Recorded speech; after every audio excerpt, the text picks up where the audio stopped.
철문 앞에 선 김문석은 숨을 헐떡이며 손에 든 낡은 지도를 다시 펼쳤습니다. 분명 이곳이 맞았습니다. X 표시가 선명했습니다. 그러나 그의 눈앞에는 식당이 아니라 3층짜리 대저택의 검은 철문만이 우뚝 서 있었습니다. 문석은 잠시 멈칫했습니다. 뭔가 잘못되었다는 예감이 등골을 타고 올라왔습니다. 바로 그때 고급 세단 한 대가 미끄러지듯 그의 옆에 멈춰섰습니다. 차문이 열리고 정장 차림의 중년 남자가 내렸습니다. 남자의 얼굴을 본 순간 문석의 입에서 헛된 신음이 새어나왔습니다. 기철이 10년 만에 마주한 전처의 남동생, 아니 이제는 이 거대한 저택의 주인으로 보이는 그 남자는 문석을 향해 차갑게 입을 열었습니다. 어떻게 여길 알고 왔습니까? 오늘의 사연을 시작합니다. 시작하기 전에 구독과 좋아요 눌러주세요. 항상 건강과 기쁨이 가득하시길 바랍니다. 사흘 전으로 시간을 돌려봅니다. 김문석이 호텔 로비에 들어선 것은 오후 3시쯤이었습니다. 로비의 천장은 높았고 샹들리에에서 쏟아지는 빛은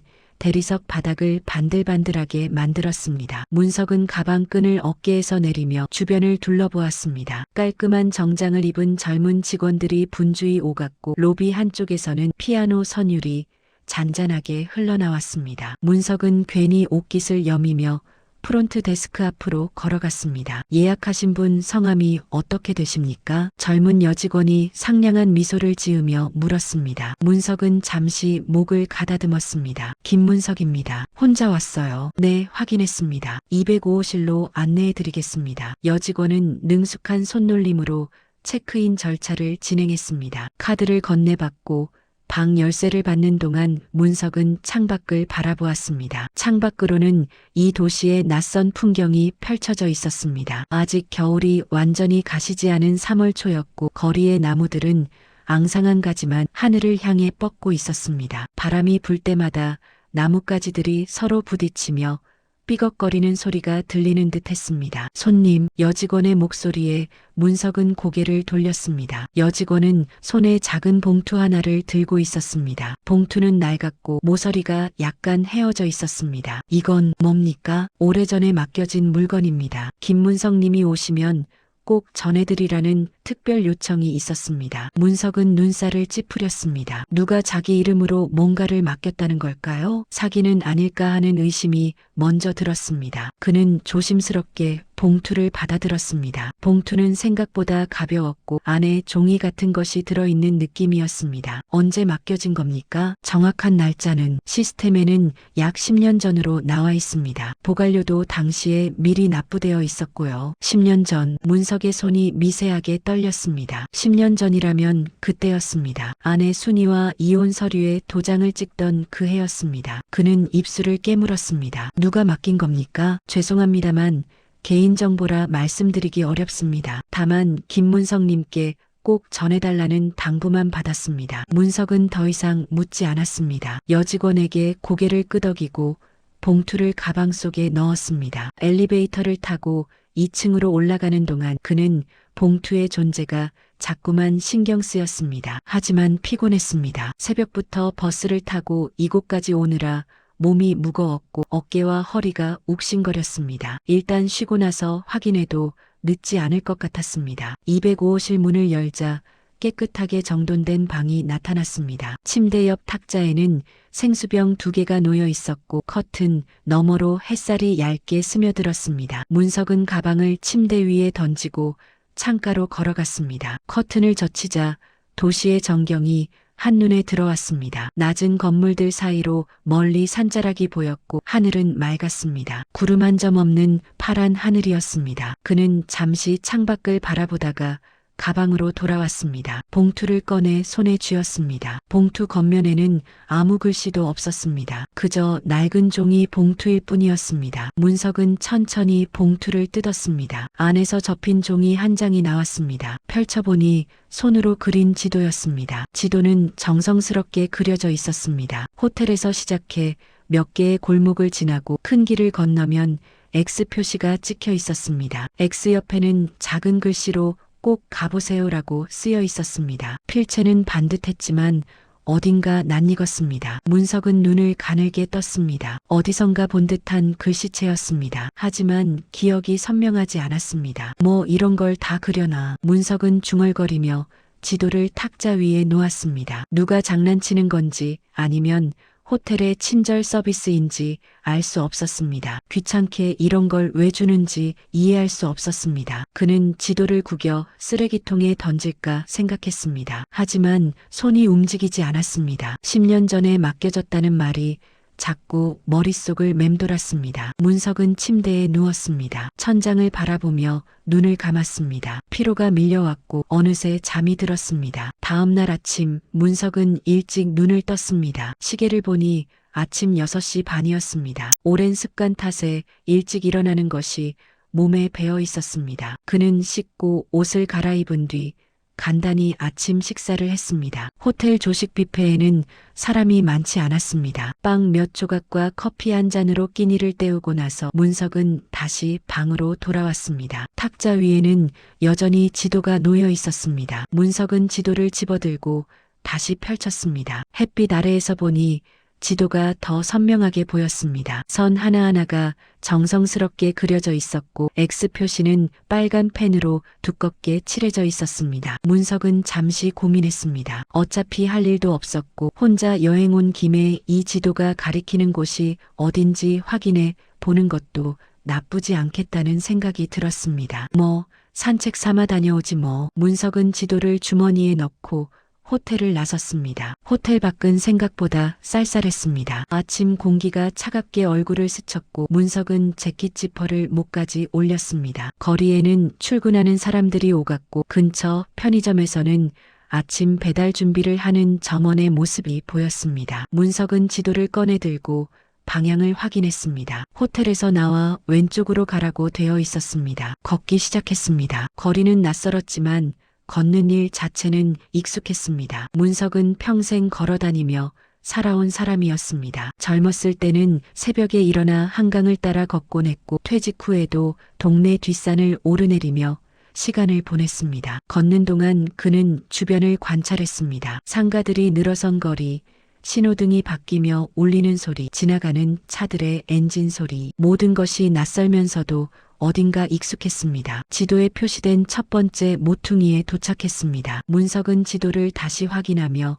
오른쪽으로 방향을 틀었습니다. 골목이 나타났습니다. 골목은 좁았고 양쪽으로 낮은 건물들이 늘어서 있었습니다. 건물 사이로 빨래가 널려 있었고 어디선가 개 짖는 소리가 들렸습니다. 문석은 천천히 걸었습니다. 발밑에 깔린 아스팔트는 오래되어 군데군데 금이 가 있었고 배수구 뚜껑은 녹이 슬어 있었습니다. 골목을 빠져나오자 다시 큰 길이 나타났습니다. 문석은 지도를 펼쳐 다음 방향을 확인했습니다. 그런데 이상했습니다. 지도에는 큰 길을 건너 다시 왼쪽으로 가라고 되어 있었지만 왼쪽으로 가면 주택가로 들어가게 되어 있었습니다. 식당이나 관광지가 있을 것 같지 않았습니다. 이게 맞나? 문석은 중얼거렸습니다. 하지만 여기까지 온 김에 끝까지 가보기로 했습니다. 신호등이 바뀌자 횡단보도를 건넜습니다. 그리고 왼쪽 골목으로 접어들었습니다. 골목은 점점 좁아졌습니다. 상가는 사라지고 대신 담장이 높은 주택들이 나타났습니다. 담장 너머로는 정원수들이 보였고 어떤 집에서는 개가 지저댔습니다. 문석은 걸음을 늦췄습니다. 뭔가 잘못된 것 같았습니다. 이런 주택가에 무슨 명소가 있을 리 없었습니다. 그때 앞쪽에서 고급 세단 한 대가 천천히 다가왔습니다. 검은색 차체가 햇빛에 반짝였고 유리창은 선팅이 되어 안이 보이지 않았습니다. 문석은 길 한쪽으로 비켜섰습니다. 차가 지나갈 거라 생각했습니다. 그런데 차는 멈췄습니다. 문석의 바로 옆에서였습니다. 차문이 열렸습니다. 안에서 정장을 입은 남자가 내렸습니다. 남자는 키가 크고 어깨가 넓었습니다. 머리는 단정하게 빗어 넘겼고 얼굴에는 주름이 몇 개 있었지만 여전히 정돈된 인상이었습니다. 남자는 문석을 보더니 눈을 크게 떴습니다. 형님? 남자의 목소리는 낮았지만 또렷했습니다. 문석은 그 목소리를 듣는 순간 심장이 쿵 내려앉는 느낌을 받았습니다. 남자의 얼굴을 다시 보았습니다. 그리고 알아챘습니다.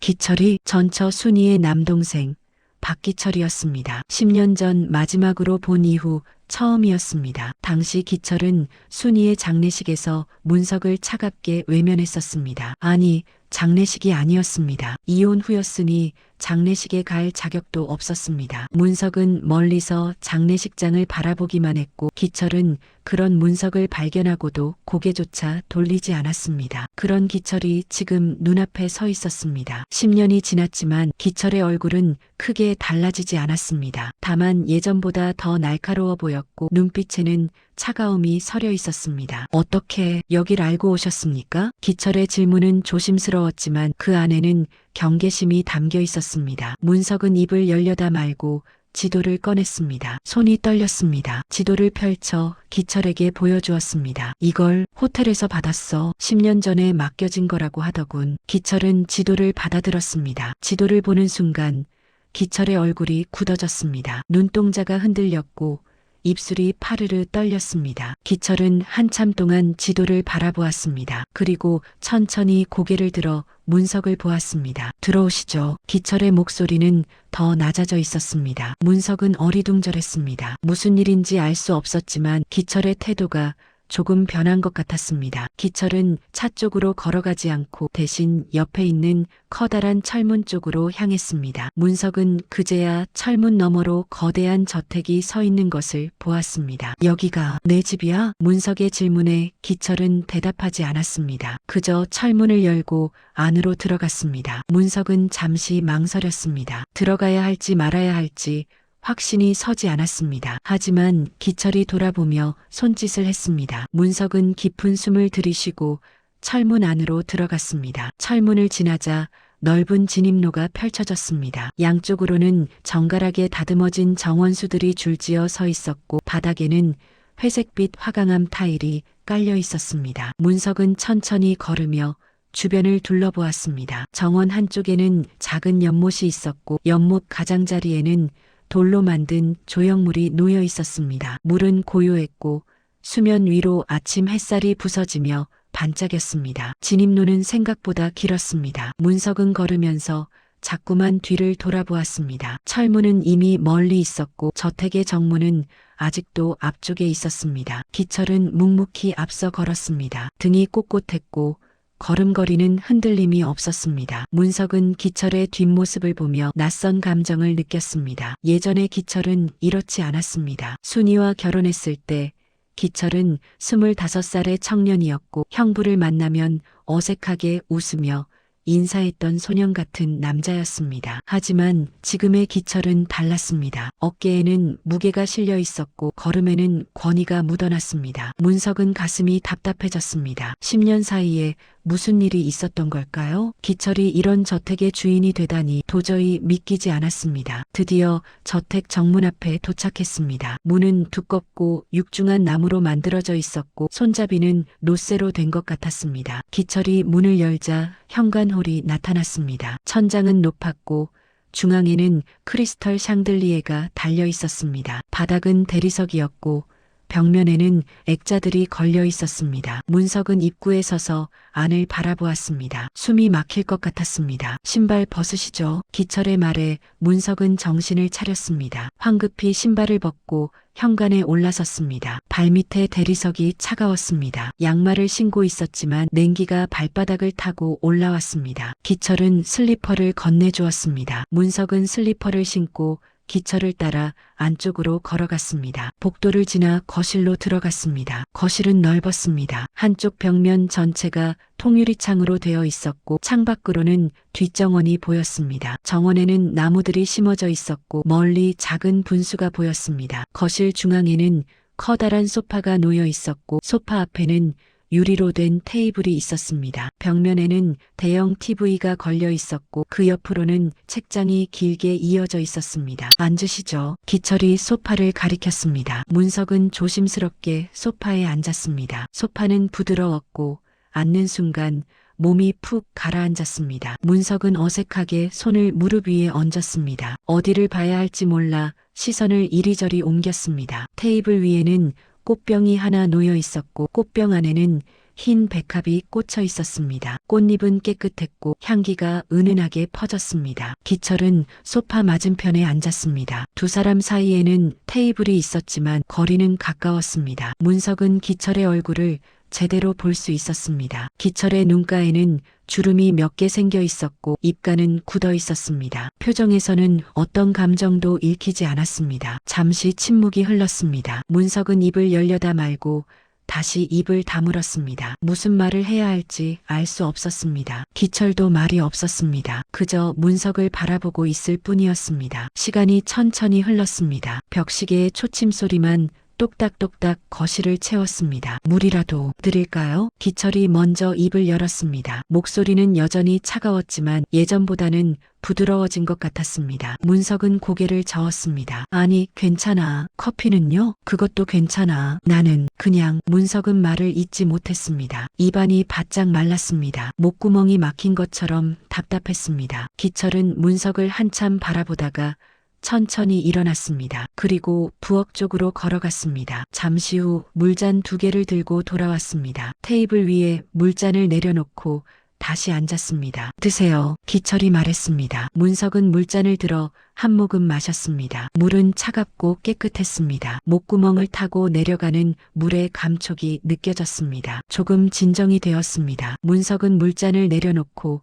기철을 보았습니다. 기철아, 여긴 대체 제 집입니다. 기철이 잘라 말했습니다. 문석은 입을 다물었습니다. 기철은 물잔을 들어 한 모금 마시고 다시 내려놓았습니다. 그리고 팔짱을 끼고 소파에 기댔습니다. 10년 만이시네요. 그래, 그렇게 됐구나. 어떻게 지내셨습니까? 기철의 질문은 형식적이었습니다. 진심으로 궁금해서 묻는 것 같지 않았습니다. 문석은 어깨를 으쓱였습니다. 뭐, 그럭저럭 퇴직하고 혼자 지내고 있어. 그러시군요. 다시 침묵이 흘렀습니다. 문석은 주변을 다시 둘러보았습니다. 거실 한쪽 벽면에는 액자들이 걸려 있었습니다. 풍경화도 있었고 추상화도 있었습니다. 그런데 그중 한 액자가 문석의 시선을 사로잡았습니다. 가족 사진이었습니다. 젊은 남녀와 어린 2 남매가 함께 찍은 사진이었습니다. 문석은 사진 속 여자를 보며 숨이 멎는 듯 했습니다. 순이었습니다. 사진 속 순이는 환하게 웃고 있었습니다. 머리는 단정하게 묶여 있었고 흰 블라우스를 입고 있었습니다. 옆에는 남자가 서 있었고 그 남자의 손에는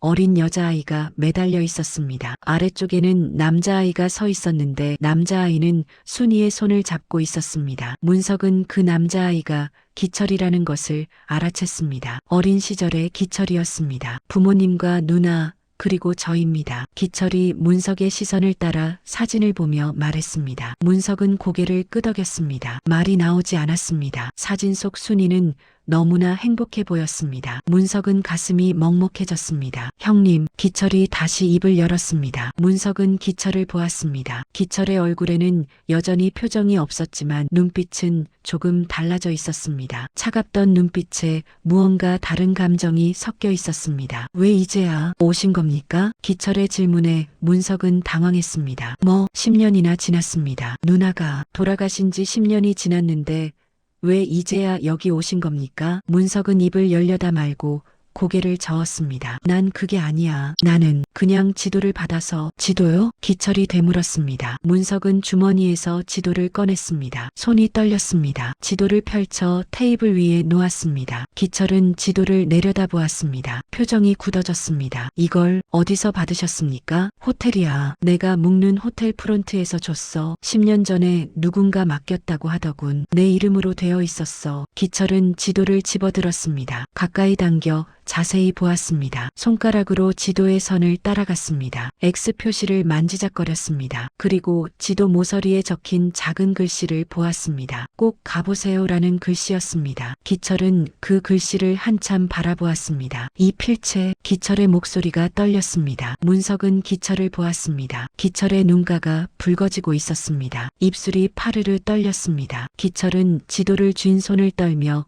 천천히 고개를 들었습니다. 누나 필체입니다. 문석은 심장이 철렁 내려앉는 것을 느꼈습니다. 순이의 필체. 그러고 보니 그랬습니다. 반듯하면서도 어딘가 둥근 느낌이 나는 그 글씨체. 순이가 메모지에 장볼 목록을 적을 때 그 글씨체였습니다. 문석은 손으로 얼굴을 감쌌습니다. 숨이 막혔습니다. 누나가 이걸 그렸습니다. 기철이 떨리는 목소리로 말했습니다. 문석은 손을 내리고 기철을 보았습니다. 기철의 눈에는 눈물이 고여 있었습니다. 하지만 흘리지 않았습니다. 그저 지도를 꼭 쥐고 있을 뿐이었습니다. 왜 순이가? 문석은 말을 잇지 못했습니다. 기철은 지도를 테이블 위에 조심스럽게 내려놓았습니다. 그리고 깊은 숨을 들이쉬었습니다. 숨을 내쉬며 천장을 올려다보았습니다. 한참을 그렇게 있다가 다시 문석을 보았습니다. 형님은 누나가 왜 이혼하자고 했는지 아십니까? 문석은 고개를 저었습니다. 아니, 안다고 생각했지만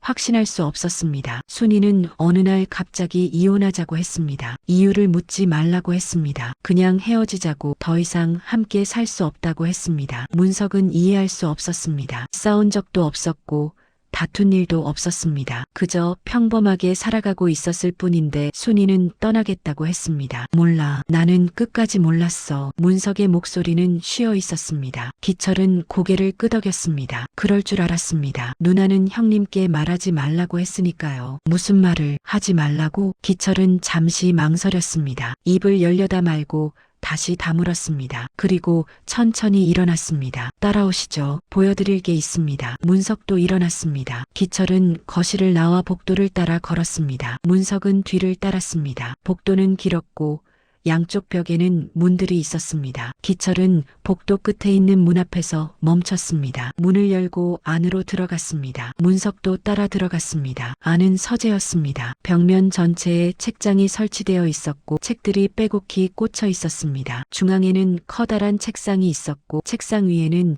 노트북과 서류들이 놓여 있었습니다. 창가에는 안락의자가 하나 있었고 의자 옆에는 작은 테이블이 있었습니다. 기철은 책상 앞으로 갔습니다. 책상 서랍을 열고 안을 뒤졌습니다. 무언가를 꺼냈습니다. 봉투였습니다. 기철은 봉투를 문석에게 건넸습니다. 문석은 봉투를 받아들었습니다. 봉투는 두툼했고 안에 여러 장의 종이가 들어있는 것 같았습니다. 문석은 기철을 보았습니다. 기철이 고개를 끄덕였습니다. 여세요. 문석은 봉투를 뜯었습니다. 안에서 편지지 몇 장이 나왔습니다. 편지는 손으로 쓴 것이었고 필체는 아까 지도와 같았습니다. 순이의 필체였습니다. 문석은 손을 떨며 편지를 펼쳤습니다. 문석 씨에게. 편지는 그렇게 시작되었습니다. 문석은 눈을 가늘게 뜨고 글자를 읽어 내려갔습니다. 이 편지를 읽고 계신다면 아마 저는 이미 이 세상에 없을 거예요. 미안해요. 정말 미안해요. 당신에게 제대로 된 이별 인사도 하지 못하고 떠나서요. 문석의 손이 더 심하게 떨렸습니다. 편지를 읽는 눈에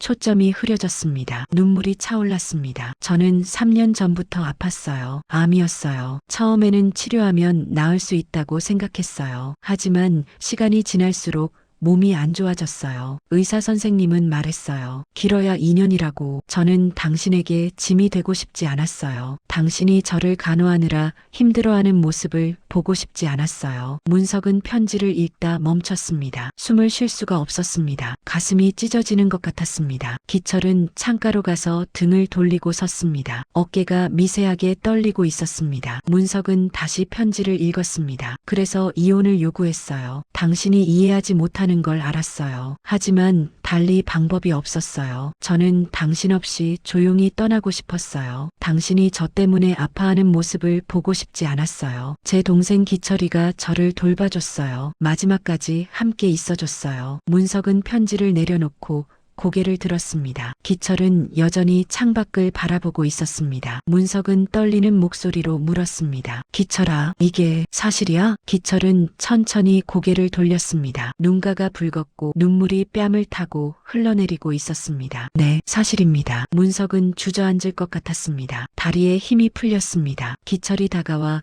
문석의 팔을 잡았습니다. 문석을 의자로 이끌었습니다. 문석은 의자에 앉았습니다. 손에 든 편지가 떨렸습니다. 문석은 한참 동안 편지를 손에 쥔 채 고개를 숙이고 있었습니다. 눈물이 편지지 위로 떨어졌습니다. 글자들이 번지기 시작했습니다. 문석은 황급히 편지를 가슴에 안았습니다. 어깨가 들썩였습니다. 소리 없이 울고 있었습니다. 기철은 서재 한쪽에 서서 창밖을 바라보았습니다. 창밖으로는 뒷정원의 나무들이 보였습니다. 바람이 불 때마다 나뭇가지들이 흔들렸습니다. 하늘은 여전히 맑았지만 서재 안의 공기는 무겁고 침울했습니다. 벽시계의 초침 소리만 공간을 채웠습니다. 똑딱 똑딱. 시간이 얼마나 흘렀을까요? 문석은 천천히 고개를 들었습니다. 눈은 충혈되어 있었고 뺨은 눈물로 젖어 있었습니다. 손등으로 눈물을 닦았습니다. 편지를 다시 펼쳤습니다. 떨리는 손으로 이어서 읽었습니다. 당신과 함께한 시간들이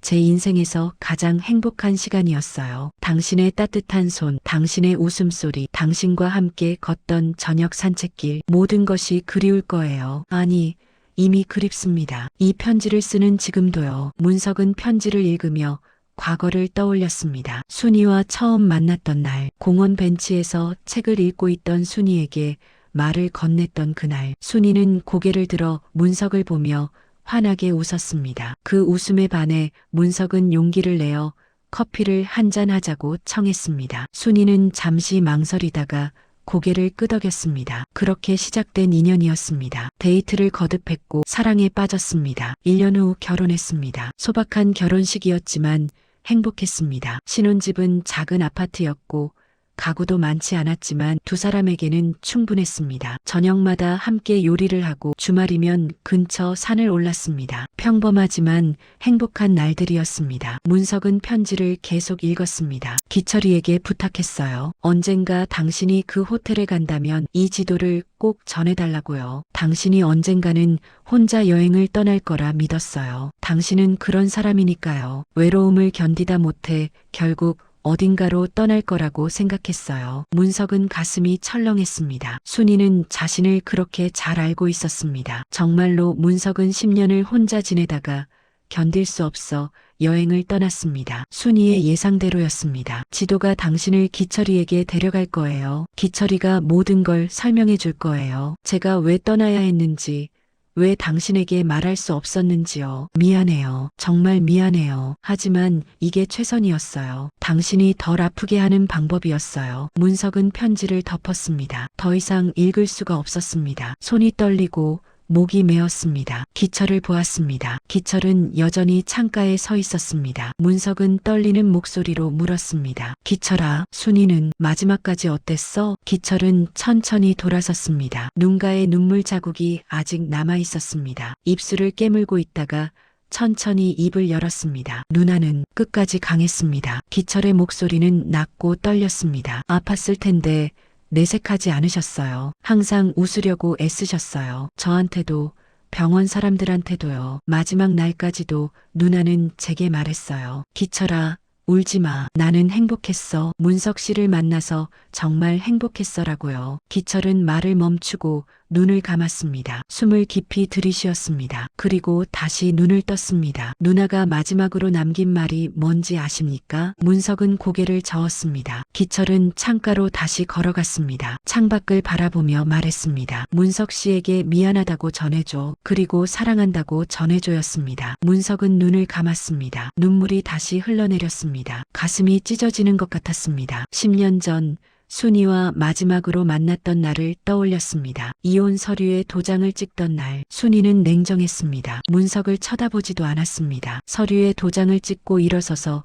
그냥 나가버렸습니다. 문석은 그런 순이를 붙잡지 못했습니다. 무슨 말을 해야 할지 몰랐습니다. 그게 마지막이었습니다. 그 후로 순이를 다시 보지 못했습니다. 몇 달 후 순이가 죽었다는 소식을 들었습니다. 기철에게서 온 짧은 문자 한 통이었습니다. 누나가 돌아가셨습니다. 그게 전부였습니다. 장례식장 주소도 없었고 날짜도 없었습니다. 문석은 스스로 알아내야 했습니다. 장례식장을 찾아갔지만 들어가지 못했습니다. 입구에서 기철과 마주쳤기 때문입니다. 기철은 차가운 눈빛으로 문석을 보았습니다. 형님은 여기 올 자격이 없습니다. 그렇게 말하고 등을 돌렸습니다. 문석은 아무 말도 하지 못했습니다. 그저 멀리서 장례식장을 바라보다가 돌아섰습니다. 그게 전부였습니다. 문석은 눈을 떴습니다. 기철을 보았습니다. 기철아, 나는 정말 몰랐어. 순이가 아팠다는 것도 그렇게 힘들었다는 것도 전혀 몰랐어. 알아요. 기철이 조용히 대답했습니다. 지금은 압니다. 형님이 몰랐다는 걸요. 누나가 철저히 숨겼으니까요. 하지만 그때는 형님이 미웠습니다. 기철은 창에서 떨어져 문석 쪽으로 걸어왔습니다. 문석 앞에 서서 말했습니다. 누나가 그렇게 아파하는데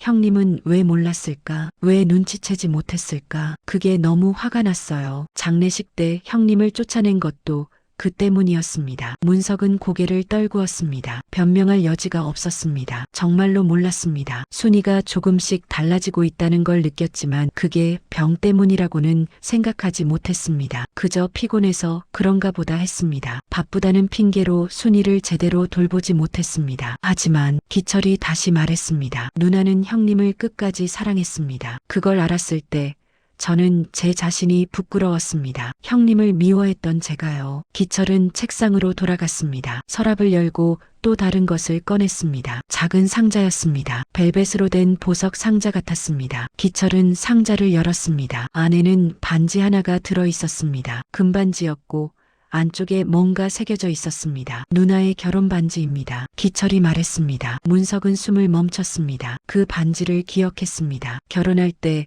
순이의 손가락에 끼워줬던 반지였습니다. 비싸지 않은 반지였지만 순이는 그 반지를 소중히 여겼습니다. 어디를 가든 끼고 다녔습니다. 누나는 이혼한 후에도 이 반지를 끼고 계셨습니다. 마지막 날까지도요. 돌아가시기 전날 누나가 제게 이걸 주며 말했습니다. 언젠가 문석 씨를 만나면 이걸 돌려줘. 내가 끝까지 간직했다고 전해줘라고요. 기철은 반지를 꺼내 문석에게 건넸습니다. 문석은 떨리는 손으로 반지를 받았습니다. 반지는 작고 가벼웠지만 무게는 천근만근 같았습니다. 문석은 반지를 손바닥에 올려놓고 바라보았습니다. 반지 안쪽에는 작은 글씨가 새겨져 있었습니다. 문석순이 결혼할 때 새긴 글씨였습니다. 문석은 더 이상 참을 수 없었습니다. 반지를 쥔 채 고개를 숙이고 소리내어 울었습니다. 어깨가 흔들렸고 목에서 신음 같은 소리가 새어나왔습니다. 기철은 조용히 문석 곁에 서 있었습니다. 손을 뻗어 문석의 어깨에 올려놓았습니다. 한참을 그렇게 있었습니다. 문석의 울음소리가 서재를 채웠습니다. 10년 동안 참았던 슬픔이 한꺼번에 터져나왔습니다. 순이에 대한 그리움, 미안함, 사랑, 모든 감정이 뒤섞여 눈물이 되어 흘러내렸습니다. 울음이 잦아들었을 때 문석은 천천히 고개를 들었습니다. 눈은 퉁퉁 부어 있었고 얼굴은 창백했습니다. 기철을 보았습니다. 기철도 눈가가 붉었습니다. 두 사람은 말없이 서로를 바라보았습니다. 형님, 기철이 조용히 말했습니다. 나가시죠. 보여드릴 곳이 하나 더 있습니다. 문석은 고개를 끄덕였습니다. 반지를 주머니에 조심스럽게 넣었습니다. 편지도 다시 봉투에 넣어 품 안에 넣었습니다. 기철을 따라 서재를 나왔습니다. 복도를 지나 뒷문으로 나갔습니다. 뒷정원이 펼쳐졌습니다. 정원은 넓었고 잔디가 깔려 있었습니다. 정원 한쪽에는 장미 덤불이 있었고 다른 쪽에는 작은 분수가 있었습니다. 분수에서는 물이 졸졸 흘러나왔고 물소리가 잔잔하게 들렸습니다. 기철은 정원을 가로질러 걸었습니다. 문석은 뒤를 따랐습니다. 잔디 위를 걷는 발걸음이 부드러웠습니다. 바람이 불었습니다. 차가운 바람이었지만 문석은 개의치 않았습니다. 오히려 바람이 마음을 진정시켜주는 것 같았습니다. 정원 끝에는 작은 정자가 있었습니다. 나무로 만든 정자였고 지붕은 기와로 되어 있었습니다. 한옥 스타일이었습니다. 기철은 정자 앞에서 멈췄습니다. 정자 안으로 들어갔습니다. 문석도 따라 들어갔습니다. 정자 안에는 벤치가 하나 있었습니다. 벤치는 단순했지만 정성스럽게 만들어져 있었습니다. 벤치 옆에는 작은 명패가 놓여 있었습니다. 문석은 명패를 보았습니다. 명패에는 이름이 새겨져 있었습니다. 박순이를 기리며. 문석은 숨이 멎는 듯 했습니다. 기철이 조용히 말했습니다. 누나가 가장 좋아했던 장소입니다. 누나는 여기 앉아서 책을 읽거나 정원을 바라보는 걸 좋아했어요. 돌아가신 후 저는 이곳에 명패를 세웠습니다. 누나를 기억하기 위해서요. 문석은 벤치에 앉았습니다. 손으로 벤치의 나무결을 만졌습니다. 나무는 매끄러웠고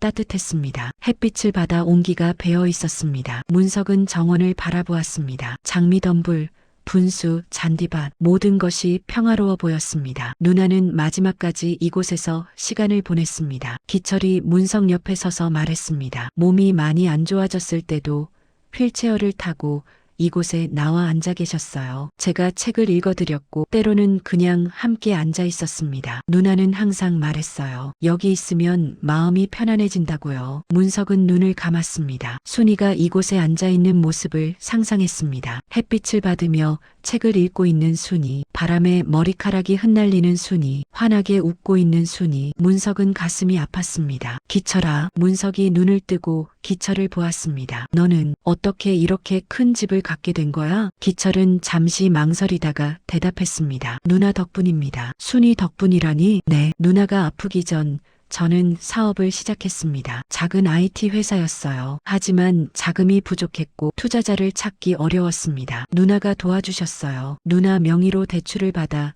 제게 투자해 주셨습니다. 기철은 잠시 말을 멈추고 하늘을 올려다보았습니다. 그게 성공했습니다. 회사가 커졌고 큰 계약을 따냈습니다. 몇 년 후 회사를 매각했고 큰 돈을 벌었습니다. 그 돈으로 이 집을 샀습니다. 누나를 위해서요. 누나가 편하게 지낼 수 있도록요. 문석은 고개를 끄덕였습니다. 이제 이해가 되었습니다. 기철이 어떻게 이런 저택의 주인이 되었는지, 왜 순이를 마지막까지 돌볼 수 있었는지. 누나는 자랑스러워했습니다. 제가 성공한 거리요. 하지만 동시에 미안해했습니다. 자기 때문에 제가 고생한다고요. 저는 아니라고 했습니다. 누나가 있었기에 제가 성공할 수 있었다고 말했습니다. 기철의 목소리가 떨렸습니다. 문석은 기철을 보았습니다. 기철의 눈에 다시 눈물이 고였습니다. 형님. 기철이 문석을 보며 말했습니다. 저도 형님을 미워했던 것을 용서해 주세요. 저는 누나를 잃은 슬픔을 형님께 돌렸습니다. 그게 잘못이었습니다. 문석은 고개를 저었습니다. 아니야. 내가 미워할 만했어. 나는 정말 아무것도 몰랐으니까. 두 사람은 침묵했습니다. 바람이 불어 나뭇잎들이 바스락거렸습니다. 분수에서 흘러나오는 물소리가 들렸습니다. 멀리서 새 한 마리가 지저귀었습니다. 기철은 주머니에서 뭔가를 꺼냈습니다. 지도였습니다. 아까 문석이 가져온 그 지도였습니다. 기철은 지도를 펼쳤습니다. 형님,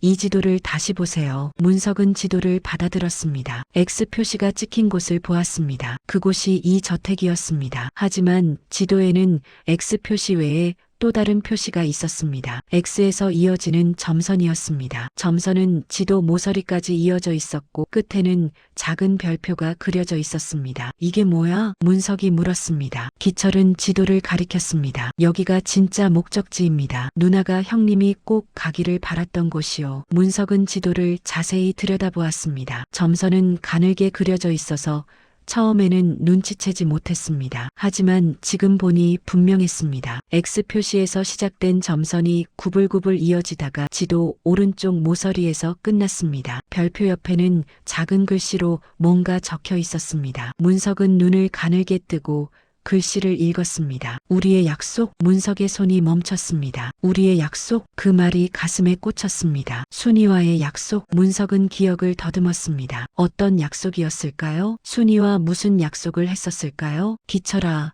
이게 어디야? 문석이 물었습니다. 기철은 지도를 가리켰습니다. 여기서 차로 30분 정도 떨어진 언덕입니다. 전망대가 있는 곳이에요. 전망대. 그 순간 문석의 머릿속에 기억이 떠올랐습니다. 결혼 전 순이와 데이트하던 시절이었습니다. 어느 가을날 두 사람은 드라이브를 했습니다. 도시를 벗어나 시골길을 달렸고 언덕 위 전망대에 올랐습니다. 전망대에서는 도시 전체가 한눈에 보였습니다. 노을이 지고 있었고 하늘은 주황빛과 붉은빛으로 물들어 있었습니다. 순이는 난간에 기대어 노을을 바라보며 말했습니다. 문석 씨, 우리 나중에 늙으면 다시 여기 와요. 둘이서 손잡고 노을 보면서 지나온 시간들을 이야기해요. 문석은 순이의 손을 잡으며 대답했습니다. 그래, 꼭 그러자. 약속이야. 그게 약속이었습니다. 늙어서 다시 오기로 한 약속. 하지만 그 약속은 지켜지지 못했습니다. 순이는 늙기도 전에 세상을 떠났고 문석은 혼자 남았습니다. 문석은 눈을 감았습니다. 가슴이 미어졌습니다. 순이는 죽음을 앞두고도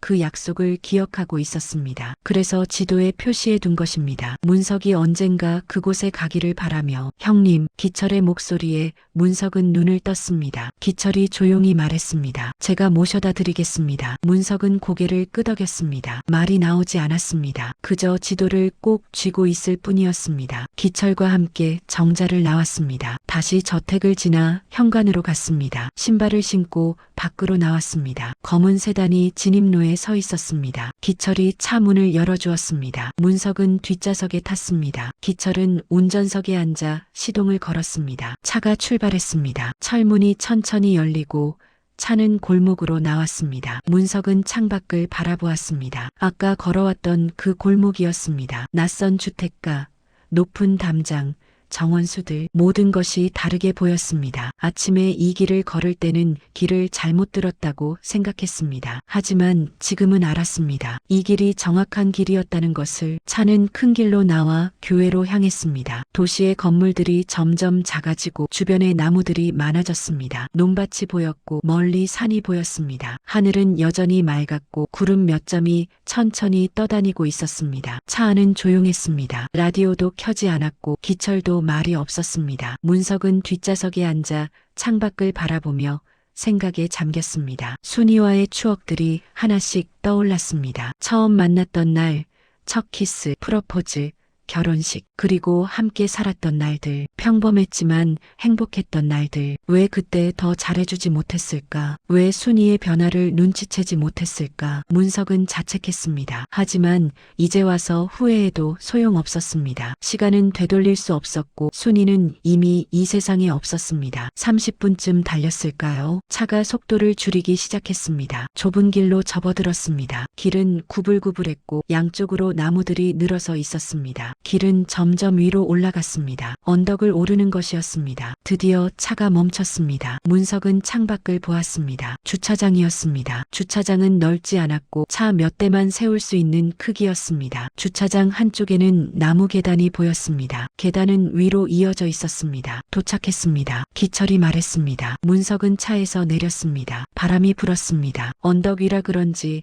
바람이 더 세게 불었습니다. 문석은 재킷 지퍼를 다시 올렸습니다. 기철도 차에서 내려 문석 옆에 섰습니다. 계단으로 올라가면 전망대가 나옵니다. 기철이 계단을 가리켰습니다. 문석은 고개를 끄덕이고 계단으로 향했습니다. 계단은 나무로 만들어져 있었고 난간이 양쪽에 설치되어 있었습니다. 문석은 난간을 잡고 천천히 올라갔습니다. 기철은 뒤를 따랐습니다. 계단은 생각보다 길었습니다. 한참을 올라가자 숨이 찼습니다. 문석은 중간에 멈춰서서 숨을 고르었습니다. 주변을 둘러보니 나무들 사이로 도시가 보였습니다. 멀리 건물들이 작게 보였고 강이 구불구불 흐르는 것도 보였습니다. 다시 올라가기 시작했습니다. 몇 분 더 오르자 계단 끝이 보였습니다. 계단을 다 올라가니 넓은 공간이 나타났습니다. 전망대였습니다. 전망대는 나무 데크로 되어 있었고 가장자리에는 난간이 설치되어 있었습니다. 전망대 중앙에는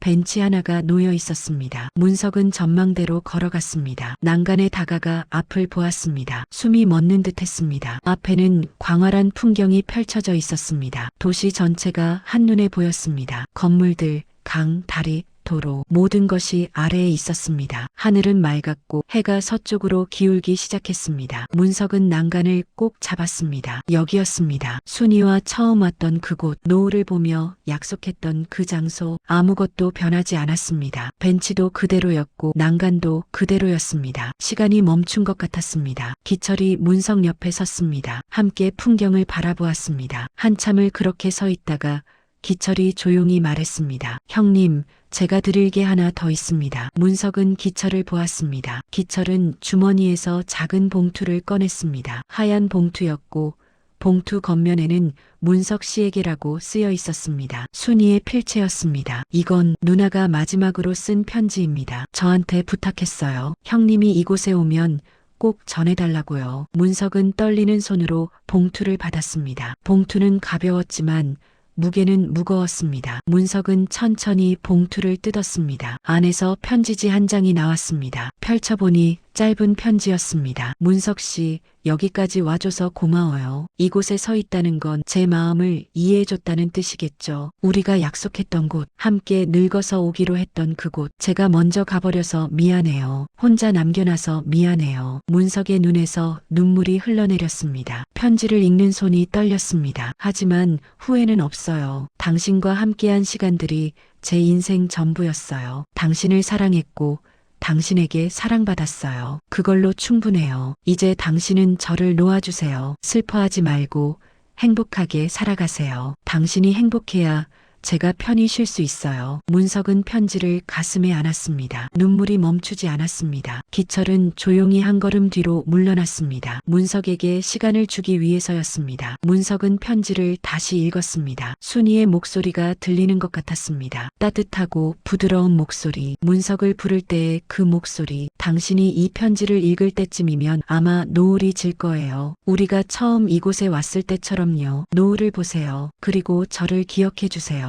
슬픔이 아니라 사랑으로요. 안녕, 문석 씨. 사랑해요. 영원히. 편지는 거기서 끝이었습니다. 문석은 편지를 조심스럽게 접었습니다. 봉투에 다시 넣었습니다. 그리고 주머니에 넣었습니다. 반지가 들어있는 그 주머니에 문석은 다시 앞을 보았습니다. 해가 지평선으로 내려가고 있었습니다. 하늘이 붉게 물들기 시작했습니다. 주황빛, 붉은빛, 보랏빛 색깔들이 하늘을 가득 채웠습니다. 구름도 붉게 물들었습니다. 도시는 서서히 어둠 속으로 잠겨갔습니다. 문석은 노을을 바라보았습니다. 순이와 함께 봤던 그 노을, 아름답고 슬펐습니다. 문석은 입을 열었습니다. 떨리는 목소리로 순이의 이름을 불렀습니다. 순이야. 바람이 대답했습니다. 나뭇잎들이 바스락거렸고 바람이 문석의 뺨을 스쳤습니다. 따뜻한 바람이었습니다. 마치 순이가 문석의 뺨을 쓰다듬는 것 같았습니다. 순이야, 나왔어. 약속한 곳에 왔어. 문석의 목소리가 떨렸습니다. 미안해. 늦게 와서 미안해. 너를 제대로 지켜주지 못해서 미안해. 너의 아픔을 몰라줘서 미안해. 눈물이 뺨을 타고 흘러내렸습니다. 하지만 고마워. 나를 사랑해줘서 고마워. 함께 있어줘서 고마워. 마지막까지 날 생각해줘서 고마워. 문석은 주머니에서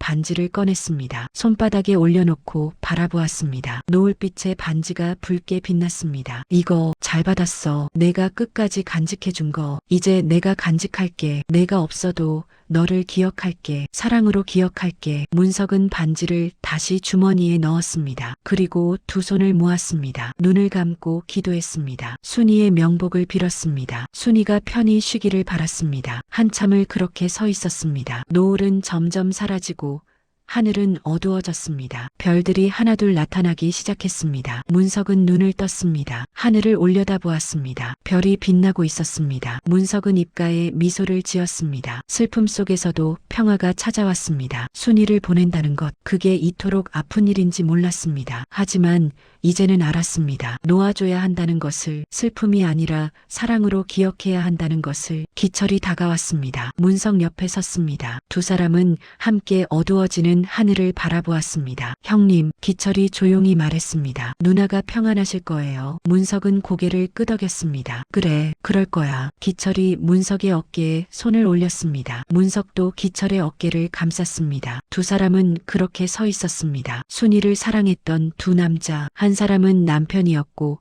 한 사람은 동생이었습니다. 이제 그들은 더 이상 서로를 미워하지 않았습니다. 순이를 통해 이어진 인연, 그 인연을 소중히 여기기로 했습니다. 한참 후 두 사람은 전망대를 내려왔습니다. 계단을 천천히 내려가 주차장으로 돌아왔습니다. 차에 탔습니다. 기철이 시동을 걸었습니다. 형님, 저희 집에서 저녁 드시고 가시죠. 기철의 제안에 문석은 고개를 저었습니다. 아니야, 호텔로 돌아갈게. 혼자 있고 싶어. 기철은 이해한다는 듯 고개를 끄덕였습니다. 차는 다시 도시로 향했습니다. 어둠 속을 달렸습니다. 가로등 불빛이 차창을 스쳤습니다. 문석은 창밖을 바라보았습니다. 마음이 복잡했지만 동시에 평온했습니다. 호텔 앞에 도착했습니다. 문석은 차에서 내렸습니다. 기철도 차에서 내려 문석과 마주 섰습니다. 형님, 언제든 연락하세요. 제 번호 드릴게요. 기철이 명함을 건넸습니다. 문석은 명함을 받아 주머니에 넣었습니다. 고마워, 기철아. 오늘 정말 고마웠어. 아니에요. 제가 해야 할 일이었습니다. 두 사람은 악수를 했습니다. 그리고 서로를 안았습니다. 짧지만 따뜻한 포옹이었습니다. 헤어질 때 기철이 말했습니다. 형님, 행복하세요. 누나도 그걸 바라실 거예요. 문석은 고개를 끄덕였습니다. 너도 잘 지내. 기철은 차에 탔습니다. 차가 출발했습니다. 문석은 차가 사라질 때까지 지켜보았습니다. 그리고 호텔 안으로 들어갔습니다. 호텔 로비는 조용했습니다. 저녁 시간이라 사람들은 대부분 외출했거나 객실에 있었습니다. 문석은 로비를 가로질러 엘리베이터로 향했습니다. 발걸음은 무거웠지만 마음은 이상하게도 가벼웠습니다. 오늘 하루 동안 겪은 일들이 꿈만 같았습니다. 엘리베이터를 타고 2층으로 올라갔습니다. 복도를 걸어 205호실 앞에 섰습니다. 카드키를 꺼내 문을 열었습니다. 방 안은 어두웠습니다. 불을 켰습니다. 침대는 깔끔하게 정돈되어 있었고 탁자 위에는 생수병이 새로 놓여 있었습니다. 문석은 재킷을 벗어 의자에 걸었습니다. 침대에 앉았습니다. 주머니에서 반지를 꺼냈습니다. 손바닥 위에 올려놓고 한참 바라보았습니다. 반지는 작았지만 그 안에 담긴 의미는 컸습니다. 순이의 사랑, 순이의 마음이 고스란히 담겨 있었습니다. 문석은 반지를 왼손 약지에 끼워 보았습니다. 작았습니다. 여자 반지였으니 당연했습니다. 문석은 반지를 빼서 다시 손바닥에 올려놓았습니다. 그리고 조심스럽게 탁자 위에 내려놓았습니다. 주머니에서 편지들을 꺼냈습니다. 기철이 준 긴 편지와 전망대에서 받은 짧은 편지, 두 통의 편지를 나란히 놓고 바라보았습니다. 순이의 필체가 선명했습니다. 반듯하면서도 따뜻한 글씨체. 문석은 긴 편지를 다시 펼쳤습니다. 처음부터 끝까지 천천히 읽었습니다. 읽으면서 눈물이 또 흘렀습니다. 하지만 아까와는 달랐습니다. 슬픔만이 아니었습니다. 감사함도 있었고 그리움도 있었고 사랑도 있었습니다. 순이가 자신을 얼마나 사랑했는지 얼마나 배려했는지 알 수 있었습니다. 마지막까지 자신에게 짐이 되지 않으려 했던 순이. 그 마음이 너무나 고마웠고 동시에 안타까웠습니다. 편지를 다 읽고 조심스럽게 접었습니다. 봉투에 다시 넣었습니다. 짧은 편지도 펼쳐 읽었습니다. 사랑해요. 영원히. 마지막 문장이 가슴에 와닿았습니다. 문석은 편지를 가슴에 안았습니다. 눈을 감고 깊은 숨을 들이쉬었습니다. 한참을 그렇게 앉아 있다가 문석은 자리에서 일어났습니다. 창가로 갔습니다. 커튼을 젖히고 창밖을 바라보았습니다. 밤의 도시가 펼쳐져 있었습니다. 건물들의 불빛이 반짝였고 도로 위로는 차들이 오갔습니다. 멀리 산자락도 보였습니다. 하늘에는 별이 빛나고 있었습니다. 문석은 지도를 꺼냈습니다. 마지막으로 한 번 더 펼쳐보았습니다. 순이가 그린 그 지도, 호텔에서 시작해 기철의 집으로 가는 길, 그리고 전망대로 이어지는 점선, 모든 것이 순이의 계획이었습니다. 문석이 길을 따라가도록, 진실을 알도록, 그리고 마지막으로 그들의 약속 장소에 도착하도록. 순이야. 문석은 중얼거렸습니다. 너는 끝까지 날 생각했구나. 창밖의 별을 보며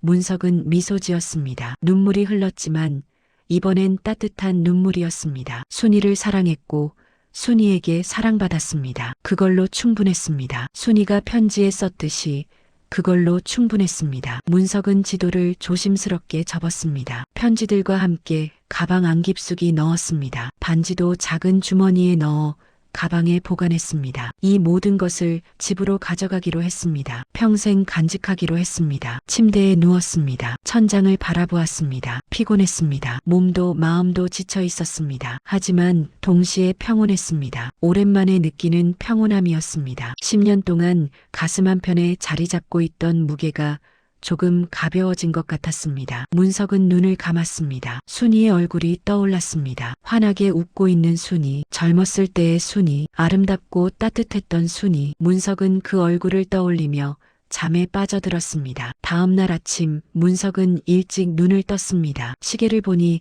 6시였습니다. 창밖으로는 아침 햇살이 들어왔습니다. 문석은 일어나 씻고 옷을 갈아입었습니다. 가방을 챙겼습니다. 지도와 편지, 반지가 모두 들어있는지 확인했습니다. 체크아웃을 하기 위해 로비로 내려갔습니다. 프론트에는 어제와 다른 직원이 있었습니다. 중년의 남자 직원이었습니다. 문석은 카드키를 내밀며 말했습니다. 체크아웃 하려고요. 네, 손님, 잠시만요. 직원이 컴퓨터를 확인했습니다. 문석은 기다리며 로비를 둘러보았습니다. 어제 지도를 받았던 그 자리, 그게 모든 것의 시작이었습니다. 만약 그 지도를 받지 않았다면 어떻게 되었을까요? 아마 그냥 평범한 여행으로 끝났을 것입니다. 진실을 알지 못한 채, 순이의 마지막 마음을 받지 못한 채, 손님, 처리 완료되었습니다. 직원의 말에 문석은 고개를 끄덕였습니다. 영수증을 받아 가방에 넣었습니다. 로비를 나서려는데 직원이 불렀습니다. 손님, 잠깐만요. 문석은 돌아섰습니다. 직원이 무언가를 확인하고 있었습니다. 혹시 10년 전에 맡겨진 물건을 받으셨죠? 네, 어제 받았습니다. 직원은 고개를 끄덕이며 서류를 꺼냈습니다. 당시 물건을 맡기신 분이 편지 하나를 더 남기셨습니다. 물건을 전달한 후에 드리라고 하셨는데 어제 제가 없어서 못 드렸네요. 직원이 봉투를 건넸습니다. 작은 봉투였고 봉투 겉면에는 아무것도 쓰여 있지 않았습니다. 문석은 봉투를 받아들었습니다. 손이 떨렸습니다. 이것도 10년 전에 맡겨진 겁니까? 네, 맞습니다. 함께 맡겨졌는데 지도를 전달한 다음 날 아침에 드릴 것이라는 조건이 있었습니다. 문석은 숨을 삼켰습니다. 순이었습니다. 또 순이었습니다. 마지막까지 세심하게 계획한 순이. 문석은 직원에게 고개를 숙여 인사했습니다. 고맙습니다. 로비를 나와 근처 벤치에 앉았습니다. 봉투를 조심스럽게 뜯었습니다. 안에는 짧은 메모 한 장이 들어 있었습니다. 펼쳐보니 몇 줄의 글이었습니다. 문석 씨, 모든 것을 알았죠? 화내지 마세요. 제 선택이었어요. 이제 새로운 시작을 하세요. 저는 항상 당신 곁에 있을게요. 하늘에서 당신을 지켜볼게요. 행복하세요. 그게 제가 바라는 전부예요. 마이너스 순위. 문석은 메모를 쥔 채 고개를 들었습니다. 하늘을 올려다보았습니다. 하늘은 맑고 푸르렀습니다. 구름이 천천히 흘러가고 있었습니다. 문석은 입가에 미소를 지었습니다. 순이야, 알았어. 행복할게. 약속할게. 문석은 일어섰습니다. 메모를 가방에 넣었습니다. 가방을 메고 버스 정류장으로 걸어갔습니다. 집으로 돌아갈 시간이었습니다. 하지만 이제는 혼자가 아니었습니다. 순이가 남긴 사랑, 순이의 마음이 함께였습니다. 버스를 기다리며 문석은 주머니에서 기철의 명함을 꺼냈습니다. 명함을 보며 생각했습니다. 언젠가 기철에게 연락해야겠다고, 함께 밥이라도 먹으면서 순이 이야기를 나누고 싶었습니다. 기철도 그러고 싶을 것 같았습니다. 버스가 왔습니다. 문석은 버스에 올랐습니다. 창가 자리에 앉아 창밖을 바라보았습니다. 버스가 출발했습니다. 도시를 벗어나 고속도로로 접어들었습니다. 창밖으로 풍경이 빠르게 지나갔습니다. 들판, 산, 강, 모든 것이 아름다웠습니다. 문석은 가방 안지도를 생각했습니다. 순이가 그린 그 지도, 길을 잃은 줄 알았지만 사실은 가장 정확한 길이었습니다. 순이의 마음으로 가는 길, 진실로 가는 길, 그 길을 따라 문석은 드디어 도착했습니다. 이제 문석은 알았습니다. 순이가 왜 떠났는지, 왜 말하지 않았는지, 왜 그토록 자신을 사랑했는지, 그리고 이제 문석은 순이를 놓아줄 수 있었습니다. 슬픔이 아니라 사랑으로 기억하며 버스는 계속 달렸습니다. 문석은 창밖을 바라보며 조용히 미소 지었습니다. 눈가에 눈물이 맺혔지만 이번엔 행복한 눈물이었습니다. 순이와 함께했던 추억들, 순이가 남긴 사랑들이 가슴을 따뜻하게 채웠습니다. 고마워, 순이야. 정말 고마워. 문석은 중얼거렸습니다. 그리고 눈을 감았습니다. 마음이 평온했습니다. 오랜만에 느끼는 진정한 평온이었습니다. 창밖으로 해가 높이 떠올랐습니다. 새로운 하루가 시작되었습니다. 문석에게도 새로운 시작이었습니다. 순이의 사랑을 가슴에 안고 순이가 바라던 대로 행복하게 살아가는 새로운 인생, 그 길을 문석은 이제 걸어갈 것입니다. 버스는 문석을 집으로 데려갔습니다. 하지만 문석의 마음속에는 순이가 영원히 살아있을 것입니다. 사랑으로, 추억으로, 그리움으로, 그리고 그것으로 충분했습니다. 들어주셔서 감사합니다. 재미있게 들으셨다면 댓글 하나만 남겨주세요. 늘 건강하시고 행복하세요. 구독과 좋아요, 알림 설정으로 다음 이야기도 함께 해주세요.